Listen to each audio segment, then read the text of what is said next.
Hello there and welcome to Atlantic TV. This is Atlantic News. My name is Asosa Ebenadian. First, the headlines.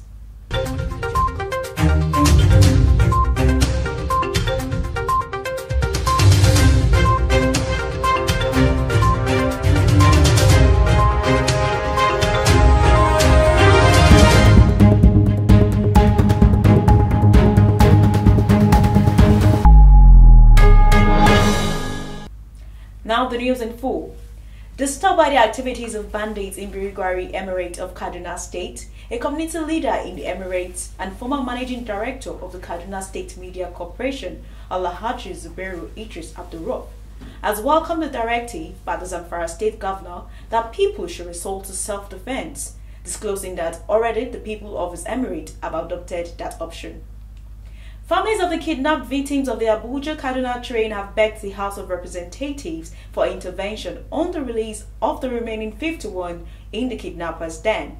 Reports claim that about 10 members of the families of the kidnapped victims visited the lawmakers who moved a motion for their release in Abuja. Mr. Aminu Otman, a member of the families of the victims, said that the families were in the National Assembly to commend the effort of the lawmakers at ensuring the release of their loved ones.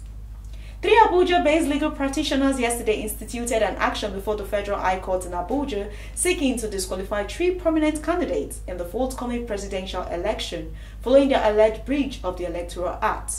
The lawyers are praying the court to declare them ineligible to participate in the presidential contest as candidates of the ruling All Progressive Congress (APC), Senator Ahmed Bola Tinubu, that of the People's Democratic Party (PDP), Alhaji Atiku Abubakar, as well as the flag bearer of the Labour Party, LP, Peter Obi. Moving on to the entertainment scene, we have JJC SKILLS' husband to Funke Akindele has confirmed rumors that they are separated. In a post shared on online, he said, "They are friends and family. I need to let you know that Funke and I have separated. I know I have tried my best to fix things, but I believe it is beyond repair now." According to him, the last 2 years have been extremely difficult and he moved out 3 months ago.